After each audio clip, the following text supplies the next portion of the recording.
Raadio Star FM hommikuprogramm tervitab sind ja sellel aastal taas Arlet Palmiste ja Jaagup Kreem võtavad tsiklid, lähevad Eestimaa peale sõitma ja seda kõike näeb ka TV3 eetrist. Kurvist kurvini on siis saade, mis TV3-st... Vabandust, mis nüüd oli? Kurvist kurvi, vabandust, kurvist kurvi. Ma tean, et sa ütlesid, et täna lähete Kadrina kanti ja ma praegu Arlet on minu kõrval, vaatan, tal on tavaliselt teksapüksid, et kui vihmad... Ei ole tavaliselt.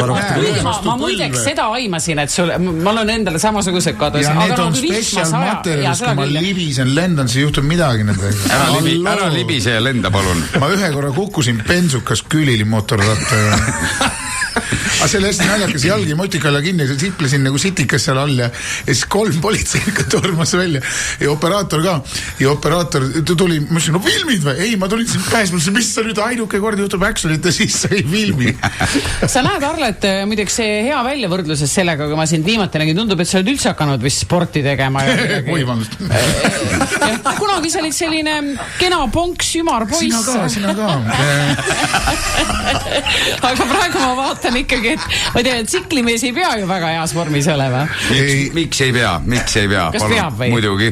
Ma tahtsin öelda ühte, et tegelikult tsiklisõit, no näiteks motokoolis öeldi, et üks mees, kes hakkas tsikliga sõitma, võttis 30 kilo alla. Et tsiklisõit on tegelikult siuke ikkagi koormus, ta nagu on siuke märkamatu koormus ja sellega võtadki alla, kui sa ikkagi vähegi tõsiselt sõidad. Sa nüüd väidad, et sa tsikli sõitmisega alla võtnud? Tsikli sõitmisega olen alla võtnud 5 kilo. Wow. No olgu, ma võib-olla, vaata, kuna meil on kodus Harley Davidson, siis ma saan aru, et Davidsoni mehed on need teised, need kõhukad, suure habemega sellised hallipäised mul on ka kodus Harley Davidson. Ütles beebipeskne Jaagup. Et võib-olla siis sõltub, mis tsikliga sa sõidad, et kas peab olema väga tegelikult ei ole, kõige paremini võtab alla muidugi crossi-tsikliga sõita või enduroga, aga see on ikka tõsine füüsiline töö, aga ja ma alati imestan neid, kui me kuskil käime, siis alati me sattume mingisse motokeskusesse ka või mingi crossirajale kuskil. Ja see on 5 minutit seal sõita ja oled täiesti läbi. Kuulge, aitäh, et külla tulite Jaagup Kreem ja Arlet Palmiste TV3-s, siis tasub kindlasti vaadata Kurvist kurvi saadet, nii et mida siis Arlet ja Jaagup teevad. Reede õhtul kell 21.00. Ikka 3-s. Aitäh teile.